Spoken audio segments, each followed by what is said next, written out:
शुक्लांबरधरं विष्णुं शशिवर्णं चतुर्भुजं प्रसन्नवदनं ध्यायेत् सर्वविघ्नोपशान्तये।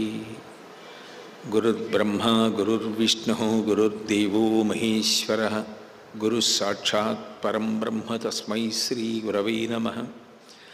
व्यासाय विष्णुरूपाय व्यासरूपाय विष्णवे नमो वै ब्रह्मनिधये वासिष्ठाय नमो नमः। कूजन्तं राम रामेति मधुरं मधुराक्षरम् आरुह्य कविताशाखां वन्दे वाल्मीकिकोकिलं। श्रुतिस्मृतिपुराणानाम् आलयं करुणालयं नमामि भगवत्पादशङ्करं लोकशङ्करं। वागर्धाविव सम्पृक्तौ वागर्धप्रतिपत्तये जगतः पितरौ वन्दे पार्वती परमेश्वरौ। सूक्तिं समग्रयतुनः स्वयमेव लक्ष्मीः श्रीरङ्गराजमहिषीमधुरैकटाक्षैः वैदग्ध्यवर्णगुणगुम्भनगौरवैर्यां कण्डूलकर्णकुहराः कवयोधयन्ति। हैमोर्ध्वपुण्ड्रमजहन्मकुटं सुनासं मन्दस्मितं मकरकुण्डलचारुगण्डं बिम्बाधरं बहुलदीर्घकृपाकटाक्षं श्रीवेङ्कटेशमुखमात्मनिसन्निधत्ताम्। विमलपटी कमलकुटी पुस्तकरुद्राक्षसस्तहस्तपुटी कामाक्षी पक्ष्मलाक्षी कलितविपञ्ची विभासि वैरिञ्ची। मनोजवं मरुततुल्यवेगं जितेन्द्रियं बुद्धिमतां वरिष्ठं वातात्मजं वनरयूथमुख्यं श्रीरामदूतं शिरसा नमामि। आपदामपहर्तारं दातारं सर्वसम्पदां लोकाभिरामं श्रीरामं भूयो भूयो नमाम्यहम्। हरि ओं। परमेश्वर स्वरूपैన సభకి నమస్కారం।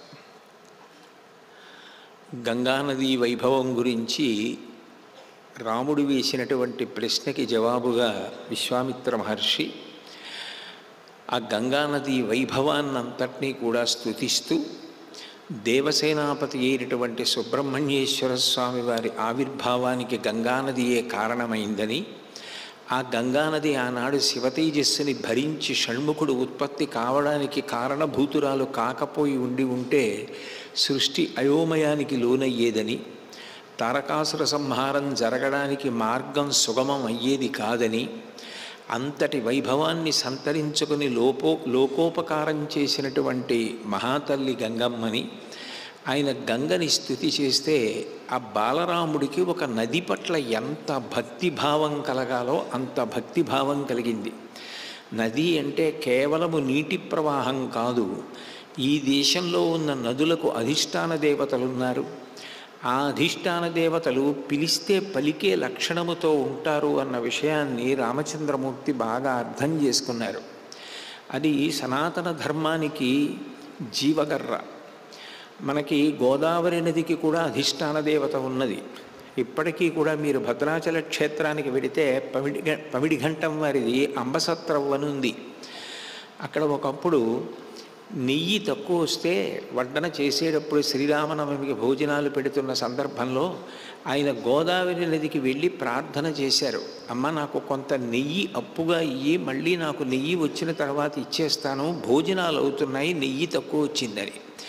ఆయన ప్రార్థన చేసి బిందె గోదావరి నీటిలో ముంచి తీస్తే నీటికి బదులు నెయ్యి వచ్చింది. తర్వాత ఆయన నెయ్యి తీసుకెళ్ళి గోదావరిలో కలిపేశారు. ఇప్పటికీ మీరు అంబసత్రవుకి వెడితే గోదావరి నది ఆయనకి ఎన్ని రకాలుగా పలికిందో, ఎన్ని రకాలుగా అనుగ్రహం చేసిందో, గోదావరి నది రామచంద్రమూర్తి విషయంలో కూడా, భద్రాచలంలో ఉన్నటువంటి మూర్తుల విషయంలో కూడా ఎట్లా స్పందించి పలికిందో అర్థమవుతుంది. ఈ దేశంలో ఉండేటటువంటి నదుల యొక్క వైభవం అంత గొప్పది. మిగిలిన నదులు అన్నీ గొప్పవే, కానీ గంగానది సాక్షాత్తుగా షణ్ముఖోత్పత్తికే కారణం కావడం ఎంత వైభవోపేతమైన విషయమో విన్న రామచంద్రమూర్తికి ఆ నదుల పట్ల, నదీ ప్రవాహం పట్ల ఎనలేని భక్తి కలిగి 2 చేతులు కైమోడ్చి నమస్కరించాడు. తదనంతరం అసలు ఆ గంగ ఎట్లా ఆవిర్భవించింది? హిమవత్పుత్రి అయినటువంటి గంగ దేవతలు ప్రార్థన చేస్తే ఆకాశగంగగా స్వర్గలోకం కదా ప్రవహించింది. స్వర్గలోకంలో ప్రవహిస్తున్నటువంటి గంగానది ఏ కారణం చేత భూమి మీదకొచ్చి ప్రవహించింది, తదనంతరం పాతాళంలో కిందికి వెళ్ళింది, త్రిపథగా అన్న పేరు ఎందుకు పొందింది, ఆకాశగంగగా ప్రవహిస్తే మందాకిని అని, భూమి మీద ప్రవహిస్తే భాగీరథి అని, పాతాళంలో ప్రవహిస్తే భోగవతి అని 3 పేర్లతో ఏ కారణం చేత ప్రవహించవలసి వచ్చింది, ఈ కథని నాకు తెలియచెయ్యండి అని అడిగాడు. అడిగితే రామచంద్రమూర్తి యొక్క ఉత్సుకతను చూసినటువంటి విశ్వామిత్రుడు నీ వంశంలోనే ప్రభవించినటువంటి సగర చక్రవర్తి చేసిన యజ్ఞం కారణంగా యథార్థానికి ఆయన కుమారులు 60,000 మంది భస్మరాసులైపోతే వాళ్ళని ఉద్ధరించడం కోసం భగీరథుడు ఈ గంగని భూమి మీదకి తీసుకొచ్చాడు అని చెప్తే అంత తొందరగా తృప్తి పొందడు. తన వంశంలో ముందు పుట్టినటువంటి వాళ్ళు చేసినటువంటి అనితర సాధ్యమైన కార్యక్రమాలు, వాళ్ళు పొందిన కీర్తి, ఆ వంశ చరిత్ర తెలుసుకోవడానికి రాముడు ఎంతో ఉత్సాహాన్ని ప్రదర్శిస్తాడు. అదే విశ్వామిత్రుడికి కావాలి. పూర్వపురుషులైన వారు ఎంత పరాక్రమంతో, ఎంత శౌర్యంతో, ఎంత వీర్యంతో, ఎంత కీర్తితో, ఎంత మహత్తరమైన ధృతితో ప్రవర్తించారో రాముడు తెలుసుకుంటే ఆ వంశంలో తాను పుట్టినందుకు వంశకీర్తికి అపవాదు రాకుండా తాను కూడా సమున్నతంగా ఎట్లా ప్రవర్తించాలి అన్న విషయంలో స్పష్టతని పొందుతాడు, ధృతిని పొందుతాడని ఆయనకి బాగా అర్థమయ్యేటట్టుగా ఆ కథని ఆవిష్కరించడం ప్రారంభం చేశాడు. అయోధ్యాధిపతి శూర పూర్వమాసీన్ నరాధిప సగరో నామధర్మాత్మ ప్రజాకామ సచా ప్రజ. మీ వంశంలో రామ సగర చక్రవర్తి అని ఒక ఆయన భూమిని పరిపాలించాడు. ఆయన చాలా ధర్మాత్ముడు, శూరుడు. కానీ ఆయనకి సంతానం లేదు. ఆ సంతానం లేమి కారణం చేత ఆయన ఎంతో వ్యధని పొందాడు. ఆయనకి 2 భార్యలు. పెద్ద భార్య విదర్భాదేశుని యొక్క పెద్ద కుమార్తె కేశిని, రెండవ భార్య అరిష్టనేమి, ఆయన యొక్క కుమార్తె సుమతి. అరిష్టనేమి ప్రజాపతులలో ఒకడు. అరిష్టనేమి ప్రజాపతే, కశ్యపుడు ప్రజాపతే. ప్రజాపతులలో అనేక మంది ఉన్నారు, దక్ష ప్రజాపతి అట్లా. అరిష్టనేమి ప్రజాపతి, కశ్యపుడు ప్రజాపతి కాబట్టి కశ్యప ప్రజాపతి యొక్క కుమారుడు గరుత్మంతుడు కాబట్టి అరిష్టనేమి యొక్క కుమార్తె సుమతికి గరుత్మంతుడు సోదరుడవుతాడు వరసకి. ఆ కారణం చేత గరుత్మంతుని యొక్క సోదరి అని రామాయణంలో వర్ణింపబడింది. ఆ అరిష్టనేమి కుమార్తె సుమతిని 2వ భార్యగా స్వీకరించాడు సగరుడు. అంటే ఒక భార్య వలన సంతానం కలగలేదని వేరొక భార్యని స్వీకరించాడు. అయినప్పటికీ సంతానం కలగకపోతే ఆ సంతానాన్ని పొందడం కోసమని భృగు ప్రస్రవణము అనబడే పరమ పవిత్రమైన ప్రాంతాన్ని హిమవత్ పర్వతంలో ఎంచుకొని అక్కడ 100 సంవత్సరముల పాటు తపస్సు చేశాడు. 100 సంవత్సరముల తపస్సు పూర్తయిన తర్వాత భృగు మహర్షి అనుగ్రహించారు. విశేషం ఏమిటంటే ఇక్కడ దైవం కాదు అనుగ్రహం, ఒక మహర్షి యొక్క అనుగ్రహం. ఒక్కొక్కసారి మహర్షులు అనుగ్రహించి ఈప్సితములను నెరవేర్చిన సందర్భములు పౌరాణిక వాంగ్మయంలో కనపడతాయి.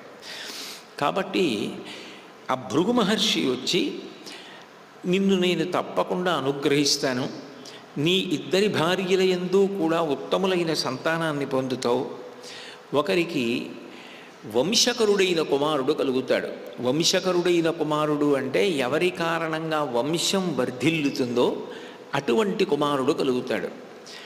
రెండవ వారికి 60,000 మంది మహోత్సాహవంతులైనటువంటి కుమారులు, కీర్తివంతులైన కుమారులు కలుగుతారన్నాడు. అంటే సగర చక్రవర్తి యొక్క భార్యలు కేశిని, సుమతి ఉత్సుకత ఆపుకోలేక, మాలో ఎవరికి వంశకరుడైన కుమారుడు కలుగుతాడు, ఎవరికి మహోత్సాహవంతులైన 60,000 మంది పిల్లలు కలుగుతారు తెలియచేయమన్నారు. అంటే భృగు మహర్షి అన్నారు, నేను అనడం ఎందుకు, మీరే కోరుకోండి, మీలో ఎవరు ఎట్లా కోరుకుంటే అట్లాగే జరుగుతుందన్నారు. అదృష్టం ఏమిటంటే ఇద్దరూ ఒక్కరినే అడగకుండా ఇద్దరూ చెరొక సంతానాన్ని అడిగారు. మునీస్తు వచనం శ్రుత్వా కేశినీ రఘునందన పుత్రం వంశకరం రామ జగ్రాహన్ నృపసన్నిధౌ. రామ సగర చక్రవర్తి పెద్ద భార్య అయిన కేశిని తనకు వంశకరుడైన కుమారుడు కావాలి అని కోరుకుంది. వంశకరుడు అంటే వంశం పెరగడానికి కారణభూతుడయ్యేవాడు అని, అందులోనే ఉంది అర్థం. సగరులు 60,000 మంది ఉన్నప్పటికీ వాళ్ళు వంశం వర్ధిల్లడానికి కారణము కారు అన్న విషయం అంతర్లీనంగా తెలుస్తోంది. రెండవ భార్య అయిన సుమతి భృగు మహర్షిని వరమడిగింది. షష్ఠిం పుత్ర సహస్రాణి సుపర్ణ భగినీ తదా మహోత్సాహాన్ కీర్తిమతో జగ్రాహ సుమతిస్సుతాన్. నాకు మహోత్సాహవంతులైనటువంటి 60,000 మంది కుమారులు కావాలి, వాళ్ళు కీర్తివంతులు కావాలి. అటువంటి పిల్లల్ని నాకిమ్మని ఆమె అడిగింది. మీరు ఎట్లా కోరుకున్నారో అట్లాగే జరుగుగాక అన్నాడు. ఈ దేశంలో ఇదొక గొప్ప వైభవం. సర్వసాధారణంగా వాక్కు అవతల వారి అజ్ఞానమును పోగొట్టడానికి కారణమవుతుంది. అందుకే వేదం వాక్కుని అగ్నిహోత్రంతో పోలుస్తుంది. అగ్ని ఎట్లాగైతే దాహక శక్తిని కలిగి ఉండి తాను దేనిని స్పృశించిందో దానిని కాల్చేసినట్లు వాక్కు అవతల వారిలో ఉండే అజ్ఞానాన్ని దహిస్తుంది. దహించి అవతల వారికి ఆ విషయము తెలిసేటట్టుగా చేయగలిగినది వాక్కు. అటువంటి వాక్కు అవతల వారికి ప్రబోధం చేయడానికి పనికొస్తుంది. ఈ వాక్కుకి కూడా స్థాయి భేదం ఉంది. కొంతమంది చెవులు దొప్పలు చేసుకుని విషయాన్ని చెప్తున్నప్పుడు జుర్రుకుంటారు, ఎంతో విషయాన్ని మనసులో నిలబెట్టుకుంటారు, అనుష్ఠాన పర్యంతంలోకి తెచ్చుకుంటారు, మంచి ఉత్తమగతులు పొందుతారు. అది మంచి విషయం, అది కాదు అని ఎవ్వరూ అనలేరు. రెండవది వాగ్దేవీ కటాక్షం.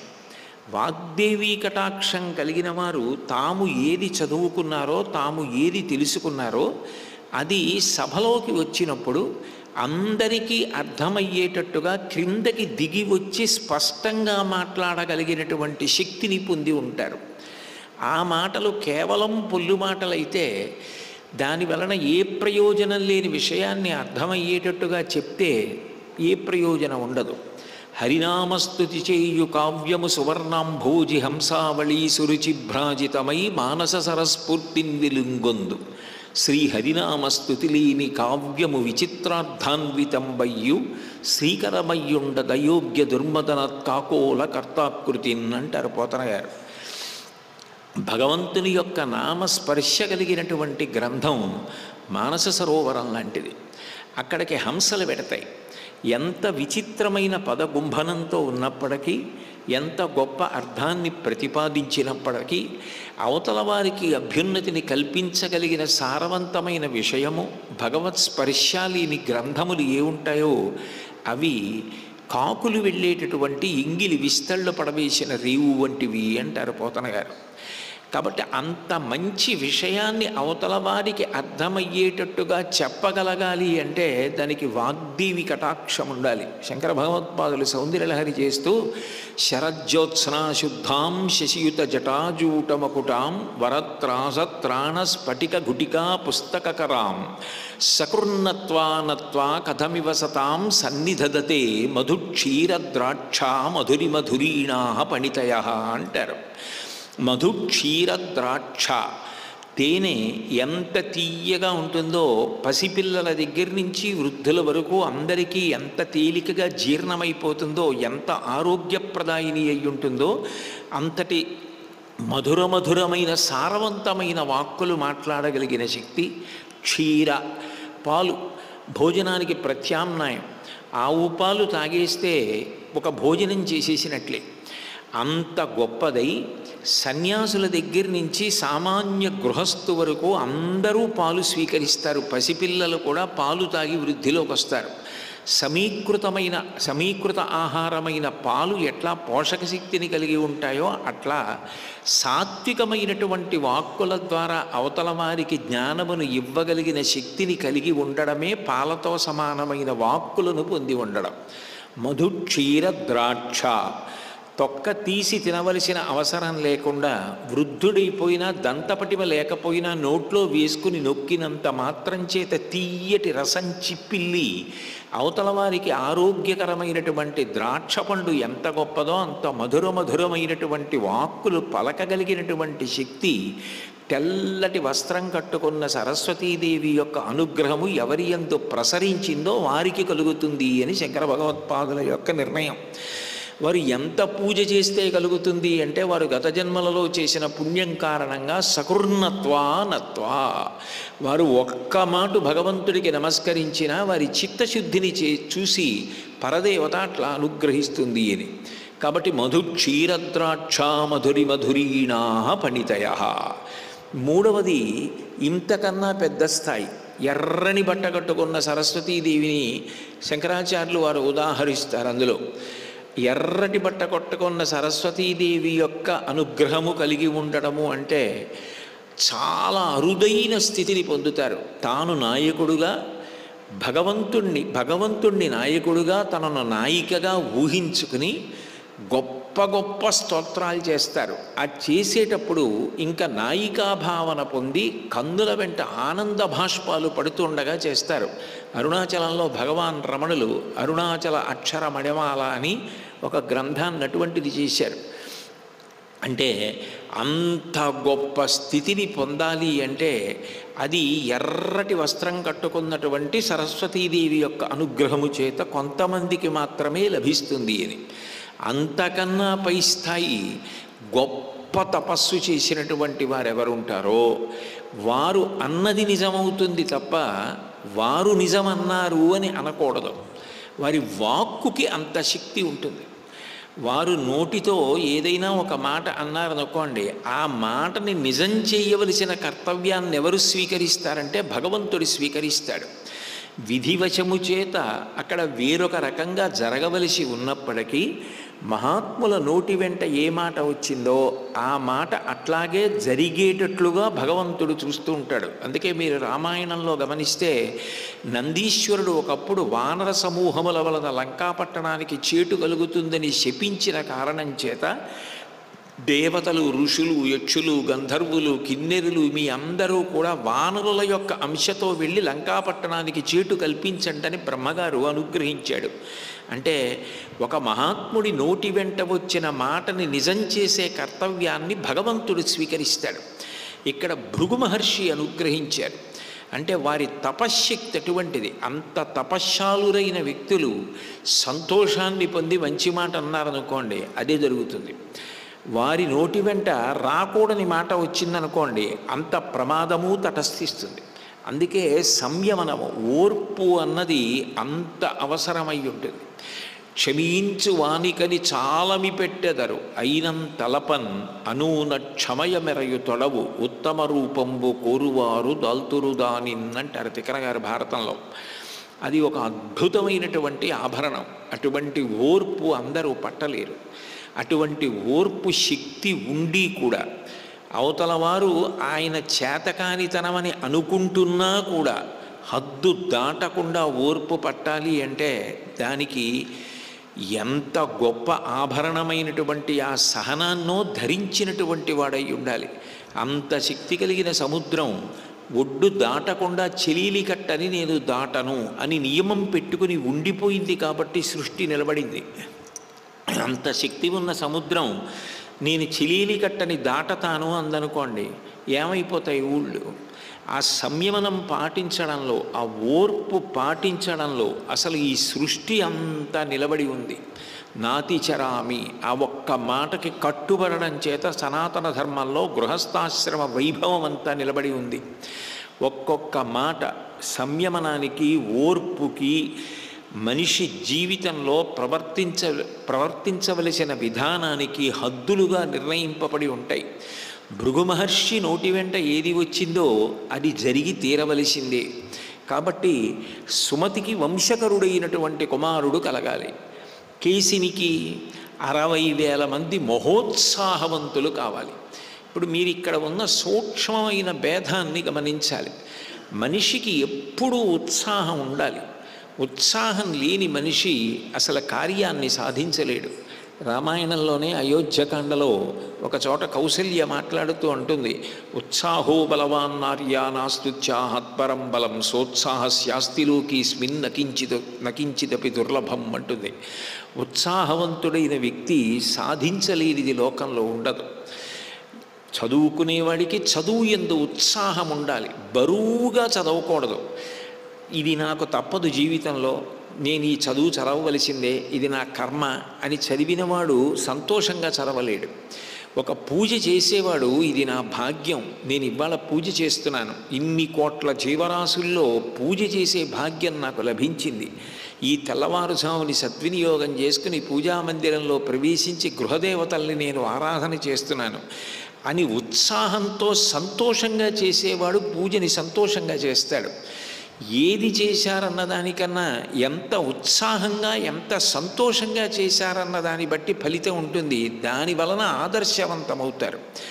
ఉత్సాహము ఉండి తీరాలి, నిరుత్సాహం జీవితంలో పనికిరాదు. సుందరకాండలో హనుమంటారు, అనిర్వేద శ్రియోమూలం అనిర్వేద పరం సుఖం అనిర్వేదో హి సతతం సర్వార్థేషు ప్రవర్తక కరోతి సఫలం జన్మో కర్మయత్తత్ కరోతి సహ తస్మాద్ అనిర్వేద కృతం యత్నం చేష్టేహముత్తమం అంటారు. ఆ ఉత్సాహంతో ఉన్నటువంటి వ్యక్తి లోకంలో సాధించలేని విషయం ఉండదు. అందున ప్రత్యేకించి ఉత్సాహం అన్నది బాగా ఉండవలసింది ఎవరికి అంటే విద్యార్థుల యందు బాగా ఉండాలి. విద్య యందు వాంఛా పరివృద్ధిను ప్రకృతి సిద్ధగుణంబులు సజ్జనాళికిన్ అంటాడు భర్తృహరి. ఇంకా బాగా చదవాలి, ఇంకా చదవాలి, ఇంకా తెలుసుకోవాలి, ఇంకా తెలుసుకోవాలి అని తాను తిన్న అన్నం తనకెలా జీర్ణమైపోతుందో అట్లా గ్రంథస్థమైన విషయాన్ని తాను జీర్ణం చేసుకుని త్రేణుపొచ్చినట్టుగా పుస్తకంలో ఉన్న విషయాలు జ్ఞాపకం వస్తూ ఉంటే తాను పరవశాన్ని పొందగలిగిన స్థితికి వెళ్ళగలగాలి. అటువంటి ఉత్సాహం ఉండాలి. ఉత్సాహం వేరు, అత్యుత్సాహం వేరు. అత్యుత్సాహం ఉన్నవాడు యుక్తాయుక్త విచక్షణ చెయ్యడు. ఈ పని నేను చెయ్యొచ్చా, ఈ పని నేను చెయ్యకూడదా, ఇది నాకు సాధ్యమా, ఇది సాధ్యం కాదా, ఇది సత్యమా, ఇది అసత్యమా, నేను దీని గురించి కొంత విచారణ చెయ్యాలా, విచారణ చెయ్యక్కర్లేదా, ఇదేమీ లేకుండా ఏది తనకి ఎదురుగుండా కనపడితే అదే సత్యమని తను ఏ పని చేస్తున్నాడో ఆ పనిలో ఇక హద్దులేని ఉత్సాహాన్ని ప్రదర్శించిన కారణం చేత ఎంత హింస జరుగుతున్నా, ఎన్ని ఇబ్బందులు ఏర్పడుతున్నా వాటిని పట్టించుకోకుండా నేను చేసేస్తున్నానా లేదా అని చేసుకెళ్ళిపోతున్న వాడెవరున్నాడో వాడి వలన విపరీత పరిణామములు ఏర్పడతాయి. అందుకని వాళ్ళు వంశకర్తలు కాలేరు. ఎక్కడ మహోత్సాహం ఉందో, అత్యుత్సాహం ఉందో అది ఎప్పుడో అప్పుడు అర్ధంతరంగా ముగిసిపోవడానికి కారణమవుతుంది. రామాయణం మనకి జీవితంలో కొన్ని ప్రధానమైన విషయాలు నేర్పుతుంది. ఎంత గొప్ప కార్యాన్నో సాధించిన వారు అని కీర్తి రావచ్చు, కానీ వారి అత్యుత్సాహం తర్వాత కొన్ని తరాల వరకు ఇబ్బందికి తీసుకెడుతుంది. వింటున్నాడు బాలరాముడు, విశ్వామిత్రుడు చెప్తున్న మాటలన్నీ వింటున్నాడు. అర్థమవుతోంది, ఓ మా వంశంలోనే పూర్వం ఇట్లాంటి వాళ్ళు కూడా పుట్టారు. అట్లాంటి వాళ్ళు పుట్టి అత్యుత్సాహంతో ప్రవర్తించిన కారణం చేత ఖచ్చితంగా ఇబ్బందులు ఏర్పడి ఉంటాయి. ఇప్పుడు మహర్షి అన్న మాటలు నిజమవుతున్నాయి. అయితే మహోత్సాహవంతులైన వారు పుట్టాలని ఎందుకని ఉంటారు అంటే అత్యుత్సాహంతో వాళ్ళు చేసిన పని విపరీత పరిణామాలు తీసుకొచ్చినా దానివల్ల ప్రయోజనం కూడా ఏదో జరిగి ఉండాలి. దానివల్ల మా వంశానికి శాశ్వత కీర్తి వచ్చి ఉండాలి. కాబట్టి ఇప్పుడు రాముడు అంటాడు, మా వంశంలో చక్రవర్తి సగరుడు యజ్ఞం చేశాడు, గంగావతరణం జరిగింది, అంతవరకు కాదు మహానుభావ, మీరు గురువులు, మీకు తెలియని విషయం లేదు, మీరు ఇట్లా సంగ్రహంగా చెప్తే ఎట్లా, నాకు విస్తరించి చెప్పండి. అసలు మా వంశంలో పూర్వచక్రవర్తి అయినటువంటి ఆ సగరుడు ఎక్కడ చేశాడు యజ్ఞం, ఎందుకు చేశాడు, ఈ మహోత్సాహవంతులైన కుమారుల వలన ఏం జరిగింది, గంగావతరణం ఎందుకు జరిగింది, త్రిపథగా గంగ ఎందుకు ప్రవహించింది, మీ వంటి మహాత్ములు తప్ప నాకెవరు చెప్తారు, కాబట్టి చెప్పండి అని అడుగుతాడు. ఆ శిష్యుడి యొక్క వినయం, ఆ శిష్యుని యొక్క కుతూహలం, ఆసక్తి, అది చూసినటువంటి విశ్వామిత్రుడు చెప్పకుండా ఉండలేడు. కాబట్టి ఆయన అన్నాడు, ఎట్లా కోరుకున్నారో రామ అట్లాగే జరిగింది. పెద్ద భార్య అయిన కేశిని వంశకరుడైన కుమారుడు కావాలి అని అడిగింది కాబట్టి ఆమెకి అసమంజసుడు అన్న కుమారుడు కలిగాడు. అట్లాగే కేశినికి ఒక సొరకాయ వంటి పిండం ఒకటి బయటికి వచ్చింది. ఆ పిండము పగిలి అందులోంచి 60,000 మంది పిల్లలు బయటికి వచ్చారు. అంటే చిన్న చిన్న పిండములుగా పూర్తి శరీరములు ఏర్పడని వాళ్ళు వచ్చారు. అప్పుడు దాదులు వాళ్ళని నీతి కుండలలో పెట్టి పెంచారు. బహుశా ఆ రోజుల్లోనే ఇంకా ప్రసవానికి పూర్తి సమయం అవ్వకుండా ముందుగానే పుట్టేసినటువంటి శిశువుల్ని పెంచే ఇన్క్యుబేటర్ విధానం వేరొక రకంగా ఉందేమో అని నాకు అనిపిస్తూ ఉంటుంది. కాబట్టి ఈ 60,000 మందిని కూడా నీతిని నింపినటువంటి పాత్రల యందుంచి దాదులు పెంచి పెద్ద చేశారు. ఈ అంశుమంతుడికి వివాహం చేశాడు సగర చక్రవర్తి. వివాహం ఎందుకు చేశాడు అంటే ఈ అంశుమంతుని యందు ఒక విపరీత ధోరణి ఉండేది. ఎక్కువగా పిల్లలు ఆడుకునేటప్పుడు తోటి పిల్లలతో కలిసి సంతోషాన్ని అనుభవించాలి. మిగిలిన పిల్లలు బాధపడితే వీడు సంతోషించడం అలవాటు చేసుకున్నాడు. అంటే మిగిలిన పిల్లల్ని బాధ పెట్టి సంతోషించడం ఆయన కాట. ఇది పోవాలి అంటే వీడికి పెళ్ళై పిల్లలు ఉంటే వీడికి పిల్లల విలువ తెలుస్తుందని పెళ్లి చేశాడు రాజు. ఈ అంశుమంతుడు ప్రతిరోజు సాయంకాలం సరయూ నదీ తీరానికి వెళ్ళేవాడు. నగరంలో ఉన్న పిల్లల్ని ఆడుకోవడానికి రమ్మని పిలిచేవాడు. రాజుగారి కొడుకు, అందుకని అందరూ వచ్చేవారు. ఈ పిల్లల్ని సరయూ నదిలోకి తోసేసేవాడు. తోసేసి వాళ్ళు ఒడ్డుకి రాకుండా బాగా లోతుగా ఉన్న వైపు వాళ్ళని తోసేసి వాళ్ళు మునకలు వేసి బయటికి రాలేక ఉక్కిరి బిక్కిరై మునిగిపోతుంటే తాను పరమానందాన్ని పొందుతుండేవాడు. అదొక పైశాచికమైనటువంటి ఆనందం. చాలా కాలం చూశారు ఆ నగరంలో ఉన్నవారు. అయ్యో లేక లేక లేక లేక పుట్టిన కుమారుడు సగర చక్రవర్తి భృగు ప్రస్రవణ తీర్థానికి వెళ్ళి అంత తపస్సు చేస్తే కలిగారు కాబట్టి తొందరపడి రాజుకి చెప్పడమా అని ఉపేక్షించారు. అయినా ఈ అంశుమంతుని యందు ఏ విధమైన మార్పు రాలేదు. కాబట్టి పౌరులందరూ వెళ్ళి చెప్పారు, మహారాజా నీ కుమారుని యొక్క ఉద్ధతి రోజు రోజుకి పెరిగిపోతోంది. పిల్లల్ని సరయూ నదిలో తోసేసి వాళ్ళు మునకలు వేసి బయటికి రాలేక కొట్టుకుని మునిగిపోతుంటే ఇతను సంతోషాన్ని పొందుతున్నాడు. కాబట్టి మీరు ఈ వ్యవస్థని చక్కదిద్దండి అని అడిగారు. ఏవం పాప సమాచార సజ్జన ప్రతిబాధక పౌరాణామహితేయుక్త పుత్రో నిర్వాసిత పురాత్. ఇంత సంతానం కోసం అలమటించిన సగర చక్రవర్తి అంత తపస్సు చేశాడు 100 సంవత్సరాలు. అప్పుడు పుట్టిన కొడుకు వంశకరుడు. అయినా కూడా ప్రజల పట్ల అమర్యాదతో ప్రవర్తించి ప్రజల యొక్క పిల్లల్ని సరయూ నదిలో తోసేసి పైశాచిక ఆనందం అనుభవిస్తున్నాడు. కాబట్టి నేను వీడికి నగర బహిష్కారం విధిస్తున్నాను, వీడు అసలు అయోధ్యలో ఉండడానికి వీల్లేదని బయటికి పంపించేశాడు. అంటే ఒక కొడుకు లేడని ఏడవడమే చాలా బాధాకరమైన విషయం.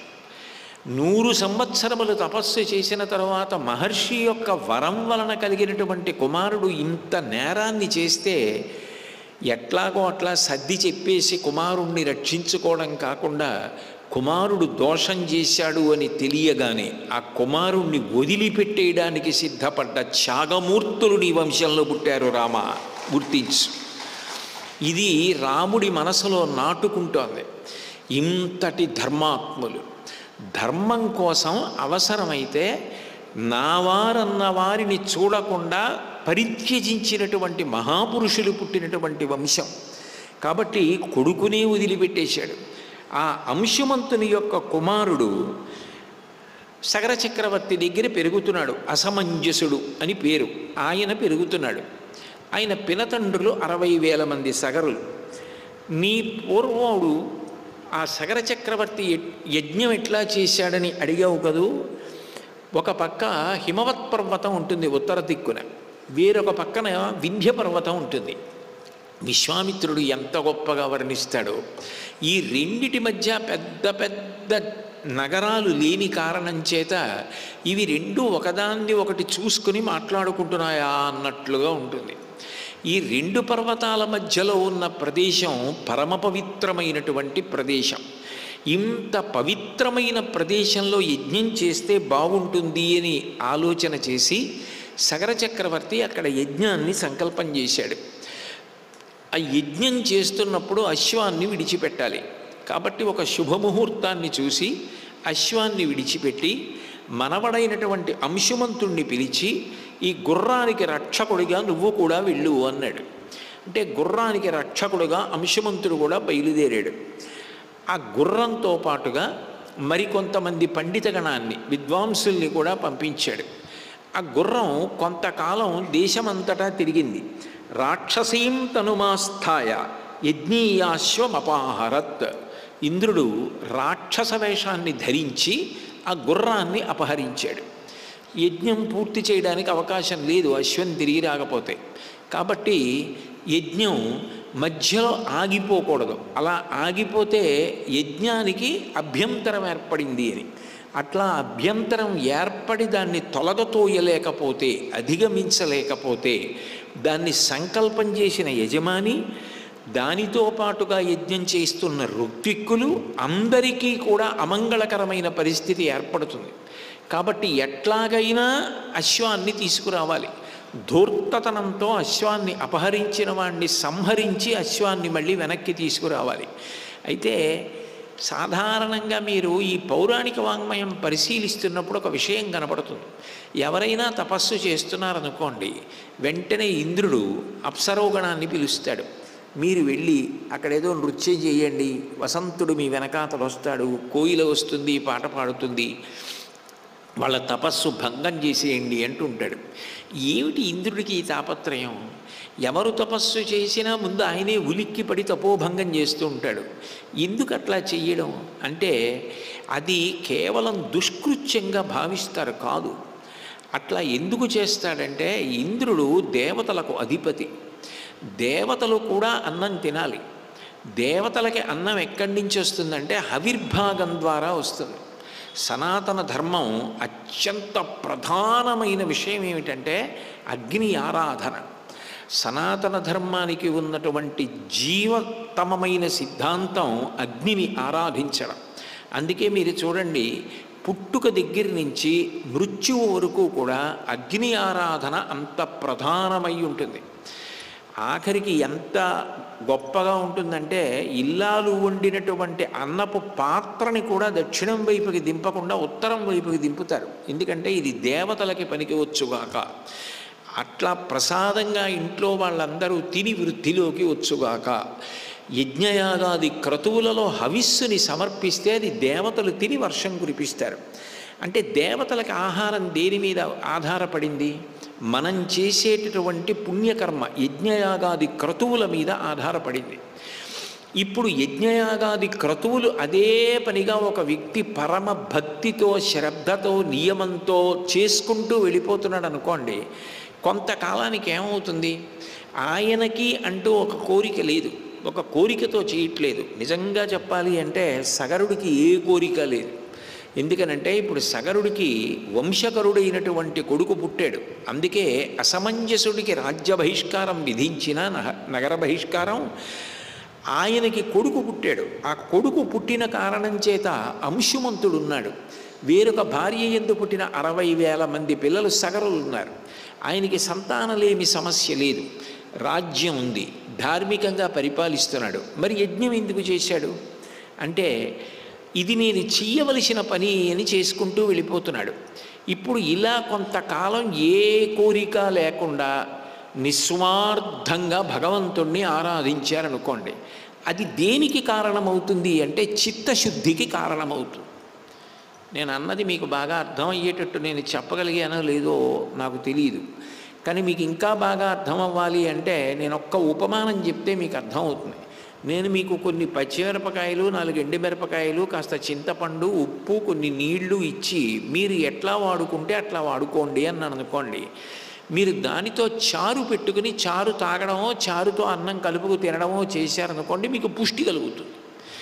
మీరు చారు పెట్టుకోకుండా ఈ పచ్చిమిరపకాయలు, చింతపండు, ఎండుమిరపకాయలు, ఉప్పు వీటిని ముద్ద చేసి మీ దగ్గర ఉన్న పాత్రని తోముకున్నారనుకోండి, దాన్ని నీటితో కడిగితే ఆ పాత్ర తల మెరుస్తుంది. అంటే ఇప్పుడు ఆ పాత్ర తనంత తాను మెరుపుని కలిగి ఉంది, కానీ దాని మీద మలినం అడ్డొచ్చింది. ఇప్పుడు మీకు ఇచ్చిన పదార్థం ఆ మలినం పోవడానికి కారణమైంది. పాత్రకి కొత్తగా మెరుగు రాలేదు, మెరుగుకు అడ్డొచ్చిన మలినం పోయింది.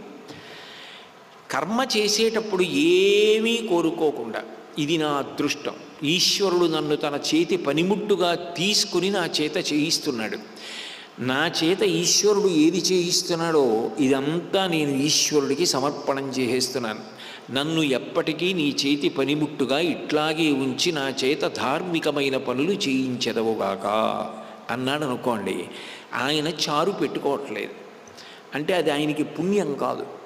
ఆయనకి పుణ్యం కాదు కాబట్టి అనుభవించడానికి ఆయన మళ్ళీ శరీరంతో రావలసిన అవసరం ఉండదు.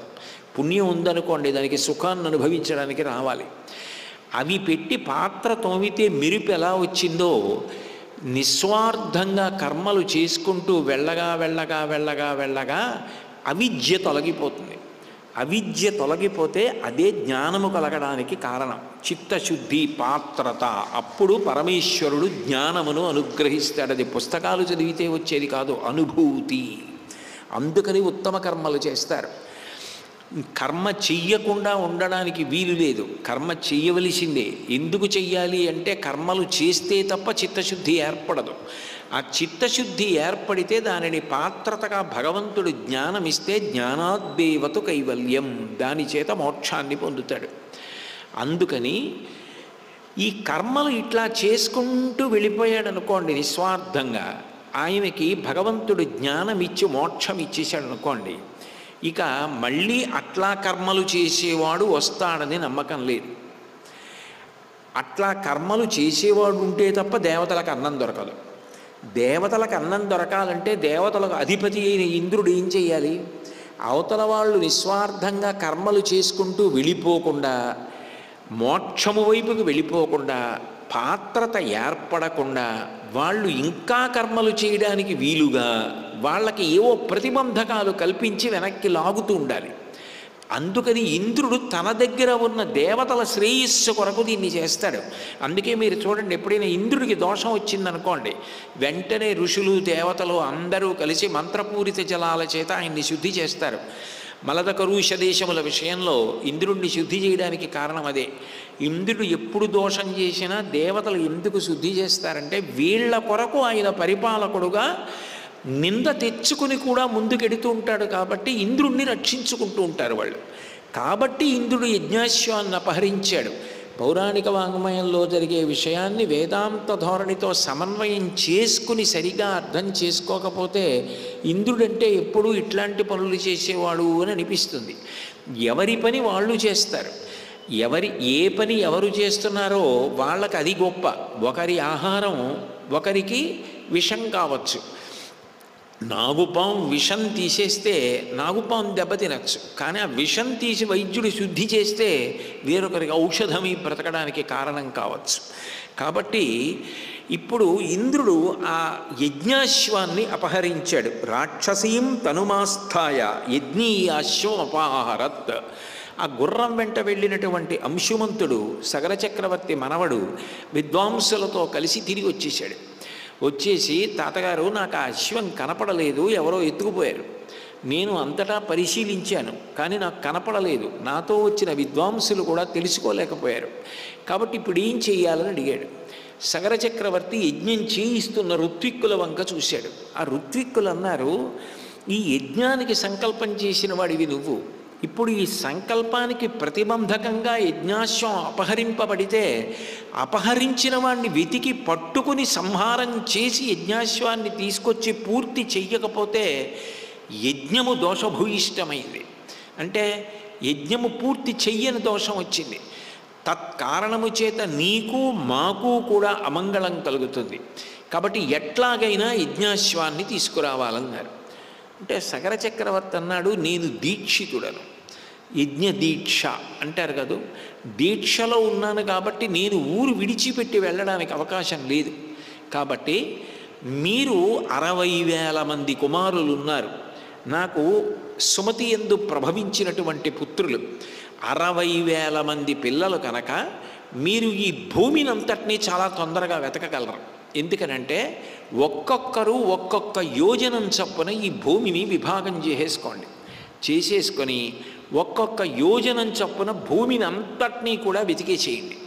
అవసరమైతే భూమి లోపల ఎక్కడన్నా దాచారేమో అనే అనుమానం ఉంటే భూమిని అంతటినీ తవ్వేసేయండి. తవ్వేసి ఎక్కడ యజ్ఞాశ్వాన్ని దాచారో దాన్ని వెతికి పట్టుకుని తీసుకురండి.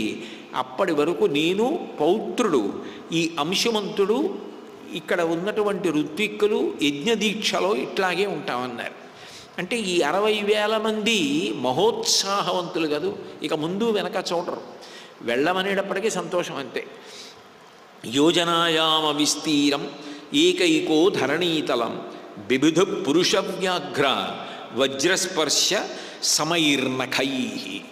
వాళ్ళ గోళ్ళు వజ్రాలతో సమానంగా ఉంటాయట. ఈ 60,000 మంది భూమిని ఒక్కొక్కరు ఒక్కొక్క యోజనం కింద పనిచేసుకొని ఆ గోళ్లతోటి భూమిని అంతటినీ భేదించడం మొదలుపెట్టారు. అది చాలదన్నట్టుగా శూలాలు, నాగళ్ళు మొదలైనవన్నీ తీసుకొచ్చి భూమిని తవ్వేస్తున్నారు. తవ్వేసి పాతాళం వరకు వెళ్ళిపోతుంటే ఆ భూమిని తవ్వుతున్నప్పుడు పెద్ద పెద్ద సర్పాలు అడ్డొచ్చాయి. ఆ సర్పాలన్నింటినీ చంపేశారు. అట్లాగే రాక్షసులు అడ్డొస్తే వాళ్ళని చంపేశారు. పాతాళలోకంలో రాక్షసులు ఉంటారు, వాళ్ళు కనపడితే వాళ్ళని చంపేశారు. ఎవరు అడ్డొస్తే వాళ్ళని చంపేస్తున్నారు. చంపేస్తూ మా నాన్నగారు గుర్రాన్ని తీసుకురమ్మన్నారు కాబట్టి మేము ఈ భూమిని అంతటినీ తవ్వేసి గుర్రాన్ని పట్టుకుంటామని భూమిని చిందరవందర చేసి గోతులు పెట్టి తవ్వేస్తూ వెళ్ళిపోతున్నారు. భూతకోటికి అంతటికీ కూడా సంక్షోభం ఏర్పడింది. ఈ భూమిని ఇలా పాడు చేసేస్తే పంట ఎలా పండుతుంది? ఈ గోతులు పడిపోతే ఇలా ప్రాణికోటిని ఒక గుర్రం కోసం ఇట్లా చంపేస్తే ఎట్లా? అందరూ కలిసి చతుర్ముఖ బ్రహ్మగారి దగ్గరికి వెళ్ళారు, సృష్టికర్త దగ్గరికి. ఈ భూమిని సృష్టించిన వాడివి నువ్వు. ఈ భూమికి వసుంధర అని పేరు. ఎందుకనంటే ఇది మనం ఉండడానికి కారణం, మన భోగభాగ్యాలకి కారణం.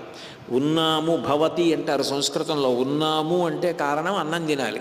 ఆ అన్నం భూమిలోంచి వస్తోంది. భోగభాగ్యాలకి కారణం ఒక వాహనం కావాలన్నా, వాహనం నడిచే ఇంధనం కావాలన్నా, చెట్లు పెరగాలన్నా, ఇల్లు కట్టుకోవాలన్నా, ఖనిజం కావాలన్నా, లోహం కావాలన్నా అన్నీ భూమిలోంచి వస్తున్నాయి. ఇంత గొప్ప భూమిని సృష్టించినవాడు భగవంతుడు.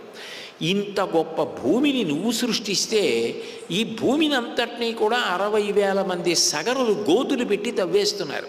తవ్వేయడం కాదు, ఎవరు కనపడితే వాళ్ళని చంపేస్తున్నారు. దానికి ఏ విధమైన ప్రమాణం లేదు. ఇంకా వాళ్ళు గుర్రాన్ని అపహరించారా అపహరించలేదా అన్నదానితో సంబంధం లేదు, అట్లా చంపేస్తున్నారు. మరి దీనికి ఎప్పటికీ పరిష్కారం? అసలు ఆ గుర్రం ఎక్కడుంది, వీళ్ళకెప్పటికి దొరుకుతుంది, యజ్ఞం ఎప్పుడు పూర్తవుతుంది, భూమి ఎట్లా కాపాడబడుతుందని అడిగారు. అడిగితే చతుర్ముఖ బ్రహ్మగారు చాలా సావధానంగా వచ్చిన వాళ్ళనందరినీ ఉద్దేశించి కాపిలం రూపమాస్థాయ ధారయత్యనిశం ధరాం తస్య కోపాగ్నినా దగ్ధ భవిష్యంతి నృపాత్మజాః. ఇది ఒక గొప్ప కార్యం జరగడం కోసం ఇట్లాగే జరగాలి అని నిర్ణయింపబడింది. ఈ భూమి ఎల్లవేళలా కూడా శ్రీ మహావిష్ణువుకు చెందినది. ఎవరికి చెందినదో వారు దాన్ని కాపాడుకుంటుంటారు. విష్ణువు స్థితికారుడు. నిష్కారణంగా తగిన కారణం లేకుండా భూమి జోలికి వెళ్ళిన వాళ్ళని భగవంతుడు ఉపేక్షించడు. భూమి జోలికి వెళ్ళడం, భూమిని ఇబ్బంది పెట్టడం చెయ్యకూడదు. వీళ్ళు నిష్కారణంగా శృతి మించి రాగాన పడి కనపడ్డ ప్రతి ప్రాణిని చంపేసి భూమిని అంతటినీ కూడా పాతాళం వరకు తవ్వేస్తున్నారు. ఇప్పుడు విష్ణువు పాతాళలోకంలో కపిల మహర్షి రూపంలో తపస్సులో ఉన్నారు. ఈ భూమి ఆయనది. ఆయనకి ఆగ్రహం కలుగుతుంది వీళ్ళ మీద. ఆయన ఆగ్రహం కలిగితే ఒక్క హుంకారం చేస్తాడు. ఆ హుంకారము చేత ఈ 60,000 మంది భస్మరాశులై పడిపోతారు. అప్పటి వరకు మీరు ఉపేక్ష వహించండి, మీరు వెళ్ళండి అన్నాడు. వాళ్ళందరూ కూడా బయలుదేరి వెళ్ళిపోయారు. ఈ సగరులు 60,000 మంది తూర్పు దిక్కు నుంచి భూమిని తవ్వుకుంటూ పాతాళానికి వెళ్ళిపోతున్నారు. అక్కడ దిశాగజం విరూపాక్షం ధారయంతం మహీతలం, దిగ్గజములంటాం కదా, దిగ్గస్థిభి కనక కుంభముఖావ సృష్ట స్వర్వాహినీ విమలచారు జలప్లుతాంగీం ప్రాతర్నమామి జగతాం జననీమశేషలోకాధినాథ గృహిణీం అమృతాభిపుత్రీం అంటారు శంకరులు కనకధారాస్తవంలో. ఈ దిగ్గజములే బంగారు కలశలతో పద్మ కింజిల్కములను తీసుకొచ్చి లక్ష్మీదేవికి అభిషేకం చేస్తూ ఉంటాయి.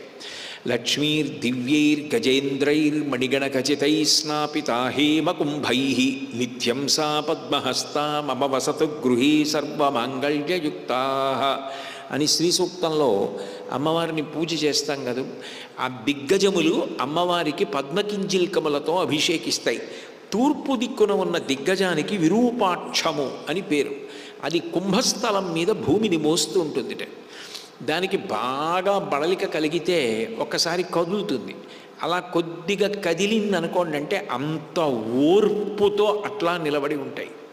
అంత ఓర్పు ఉంటే తప్ప ఆ స్థానంలో ఉంచరు బ్రహ్మగారు. అంత ఓర్పు ఉన్నవాళ్ళని గుర్తు ఏమిటంటే వాళ్ళు భూమిని భరిస్తారు. అందుకే ఆదిశేషుడు భూమిని భరిస్తాడు. కోరి కోరి ఆదిశేషుడికి బ్రహ్మగారు అప్పగించినటువంటి కర్తవ్యం. అందుకే నన్నయ్య గారు భారతం చేస్తూ ఆదిపర్వంలో బహువనపాదపబ్ధికుల పర్వత పూర్ణ సరస్వతీ సహిత మహామహీభరమజస్ర సహస్ర ఫణాళి దాల్చి దుస్సహతరమూర్తికిం జలధిశాయికి బాయక శయ్యేయిన యహిపతి దుష్కృతాంతకుడనంతుడు మాకు ప్రసన్నుడయ్యడున్నంటారు. ఈ భూమిని ఆదిశేషుడు భరిస్తూ ఉంటాడు. అట్లా తూర్పు దిక్కున దిశాగజం విరూపాక్షం ధారయంతం మహీతలం. అది ఎప్పుడైనా ఓర్పు తరుగుతుందిట. దేనికి తరుగుతుంది అంటే బరువు మొయ్యలేక కాదు, ఈశ్వరుడు ఎట్లా బ్రతకమన్నాడో అట్లా బ్రతకకపోతే ఆ పాపము యొక్క భారమును భూమి భరించలేకపోతే అప్పుడు దిగ్గజం తన యొక్క తల కదుపుతుంది. అప్పుడు భూకంపం వచ్చి సంపద నశిస్తుంది అని రామాయణం. కాబట్టి అటువంటి దిగ్గజాన్ని తూర్పు దిక్కున చూశారు, విరూపాక్షాన్ని. దానికి ప్రదక్షిణం చేసి నమస్కారం చేశారు. అక్కడెక్కడ గుర్రం కనపడలేదు. దక్షిణ దిక్కు నుంచి భూమిని తవ్వుకుంటూ పాతాళం వరకు వెళ్ళిపోయారు. మహాపద్మం మహాత్మానం సుమహత్ పర్వతోపమం, పెద్ద పర్వతమంత దిగ్గజం కనపడింది మహాపద్మము అని. అది భూమిని మోస్తోంది. దానికి ప్రదక్షిణం చేసి నమస్కారం చేశారు. పశ్చిమ దిక్కుకు వెళ్ళారు. దిశాగజం సౌమనసం దదృశిస్తే మహాబలాహ, సౌమనసము అని పేరు కలిగినటువంటి దిగ్గజం పశ్చిమ దిక్కున భూమిని మోస్తోంది. దానికి నమస్కారం చేశారు. ఉత్తర దిక్కుకు వెళ్ళి అటువైపు నుంచి భూమిని పాతాళం వరకు కూడా తవ్వుకుంటూ వెళ్ళిపోతున్నారు. ఉత్తర దిక్కున భద్రం భద్రేణ వపుషా ధారయంతం మహీమిమాం, భద్రము అనబడేటటువంటి దిగ్గజం భూమిని మోస్తూ కనపడింది. దానికి ప్రదక్షిణం చేసి నమస్కారం చేశారు. ఎక్కడ గుర్రం కనపడలేదు. వెనక్కి వచ్చేశారు. వచ్చేసి తండ్రి దగ్గరికి వెళ్ళి, తండ్రి భూమిని అంతటినీ పాతాళం వరకు తవ్వేశాం, కానీ మాకెక్కడ గుర్రం కనపడలేదు, ఏం చెయ్యమంటావని అడిగారు. యజ్ఞం పూర్తవ్వాలి అంటే గుర్రం కనపడి తీరవలసిందే. మీరు ఏం చేస్తారో నాకు తెలియదు. మీరు మళ్ళీ భూమిని అంతటినీ కూడా తవ్వి పాతాళం వరకు వెళ్ళి గుర్రాన్ని పట్టుకురావలసిందే అన్నాడు. మళ్ళీ భూమిని తవ్వుకుంటూ పాతాళం వరకు వెళ్ళారు. వెళ్ళేటప్పటికీ పాతాళలోకం దగ్గరికి వెళ్ళేటప్పటికీ కపిల మహర్షి రూపంలో శ్రీ మహావిష్ణువు తపస్సు ఆచరిస్తున్నారు. ఆయన సమీపంలో ఈ గుర్రాన్ని కట్టి వెళ్ళిపోయాడు ఇంద్రుడు. వీళ్ళు మహోత్సాహవంతులని ఆయనకి తెలుసు కదూ. అందుకని వాళ్ళు ఇప్పుడు గుర్రాన్ని చూశారు. చెట్టు కింద తపస్సు చేసుకుంటున్న కపిల మహర్షిని చూశారు. చూడగానే వీడే దొంగ, వీడే మన గుర్రాన్ని అపహరించాడు, తీసుకొచ్చి ఇక్కడ కట్టేశాడు, దీనివల్ల మనం ఇంత ఇబ్బంది పడ్డాం, చంపేసేయండి అని చెప్పి రాళ్ళు విసురుతూ నాగళ్ళు గుర్రపాలు మొదలైనవి పట్టుకుని ఆయన మీదకు పరిగెత్తాడు. ఆయనకి తపోభంగమై కన్నులు విప్పి చూశాడు. శ్రుత్వాతు వచనం తేషాం కపిలో రఘునందన రోషేన మహతావిష్టో హుంకారమకరోత్తద భస్మరాశి కృతా సర్వే కాకుత్స సగరాత్మజా. ఆయన వెంటనే ఒక్క హుంకారం చేశాడు. ఆ హుంకారం చేసేటప్పటికి అందులోంచి వచ్చినటువంటి అగ్నిహోత్రము వల్ల ఈ 60,000 మంది కూడా దహింపబడి భస్మరాసులై పడిపోయారు. 60,000 మంది నిలబడిన చోట 60,000 బూది కుప్పలైపోయారు. గుర్రం అక్కడే ఉండిపోయింది, యజ్ఞం అట్లాగే ఉండిపోయింది, వెళ్ళిన వాళ్ళు తిరిగి రాలేదు. ఏం చెయ్యాలని ఆలోచించాడు సగరుడు. ఆలోచించి ఎంత కాలం అయిపోయినా 60,000 మంది సగరులు తిరిగి రావట్లేదు, కాబట్టి నువ్వు వెళ్ళి వెతికి ఎట్లాగైనా సరే గుర్రాన్ని పట్టుకురమ్మని అంశుమంతుణ్ణి పంపించాడు. ఇప్పుడు మనవడు అంశుమంతుడు బయలుదేరాడు. ఒక్కొక్క దిక్కున దిగ్గజాన్ని చూసి ప్రదక్షిణం చేసి నమస్కారం చేసి కుశలమడికి గుర్రం గురించి అడిగాడు. అవి అన్నాయి, నువ్వు విజయం సాధిస్తావు, గుర్రంతో తిరిగి వస్తావు, వెళ్ళు అన్నాయి. అలా వెతుక్కుంటూ వెడితే కపిల మహర్షి ఆశ్రమాన్ని చేరుకున్నాడు. అక్కడ గుర్రం కనపడింది. 60,000 భస్మ రాసులు కనపడ్డాయి. చూశాడు. చూసి, ఓ నా పినతండ్రులందరూ కూడా కపిల మహర్షి యొక్క కోపాగ్ని చేత దగ్ధమైపోయారు. 60,000 బూది కుప్పలైపోయారు. ఆయన దేనికి సంతోషించాలి? గుర్రం దొరికిందని. గుర్రం దొరికిందని సంతోషం కన్నా ఆయన దేనికి బాధపడ్డాడంటే 60,000 మంది నా వంశంలో నా పినతండ్రులు బూది కుప్పలై పడిపోయారు. వీళ్ళకి ఇప్పటి వరకు అసలు తర్పణ చేసిన వాడు లేడు. ఎందుకంటే వీళ్ళు చచ్చిపోయారన్న విషయం కూడా తెలియదు కాబట్టి వీళ్ళకి జలతర్పణ కూడా జరగలేదు. ఎంత దారుణమైన విషయం. కాబట్టి ముందు నా వంశంలో విడిపోయిన వాళ్ళకి నేను తర్పణ చెయ్యాలి అనుకున్నాడు. కాబట్టి మాసుచ పురుష వ్యాఘ్రావధోయం లోకసమ్మత. వెంటనే గరుత్మంతుడు కనపడ్డాడు. తన పినతండ్రులకు మేనమామ కదూ, ఆ సుమతికి సోదరుడు. కనపడి ఆయన అన్నాడు, నువ్వు విచారించకోయ్ అంశుమంతుడా, మాసుచ నువ్వు దుఃఖించవద్దు, పురుష వ్యాఘ్ర వధోయం లోకసమ్మత. వీళ్ళు 60,000 మంది అయినా వీళ్ళు ఇలా ఒకసారి బూది కుప్పలైపోవడం చేత లోకాలు సంతోషించాయి అన్నాడు. రామాయణంలో ఏ విధమైన తీర్పులు చెప్పరు. అన్న మాటని బట్టి మీరు గ్రహించవలసి ఉంటుంది. ఒక వ్యక్తి చనిపోతే కనీసంలో కనీసం ఒక్క నలుగురైన అబ్బాయి వాళ్ళన్నం ఏం తింటామండి, మహానుభావుడు ఆయన వెళ్ళిపోయాట అన్నవాళ్ళు ఉండాలి. కనీసంలో కనీసం ఒక్క నలుగురు ఎంత ఉపకారస్తుడండి, ఇన్ని ఉపకారాలు చేశాడు, ఇన్ని కుటుంబాలు నిలబెట్టాడు, ఆయన వెళ్ళిపోయాడా అని కడుపు నిండా అన్నం తినలేకపోవాలి. వంట ఇవాళ అన్ని వండలేనులే అని మనసు బరువు కావాలి. ఎంతకాలం బ్రతికామన్న దానికన్నా మనం వెళ్ళిపోయినప్పుడు బాధపడేవాళ్ళు ఎవరైనా ఉన్నారా? అన్నది లేకపోతే వెళ్ళిపోయిన రోజున చాలామంది అమ్మయ్యా దుర్మార్గుడు వెళ్ళిపోయాడు రా, వాడికి ఇంతకన్నా మంచి చావు ఎలా వస్తుందిరా అని అనుకుంటే ఆ బ్రతుకుకి అర్థం లేదు. అంతకు ముందు బతికిన బతుకంతటికీ కూడా చిట్ట చివర ఆ తీర్పు అట్లా ఇవ్వబడిందనుకోండి, ఆ జీవితం నిరర్థకం. ఆ జీవితం సార్థక్యం పొందింది అని గుర్తేమిటంటే వెళ్ళిపోయిన తరువాత ఏమనుకుంటున్నారు అన్నది.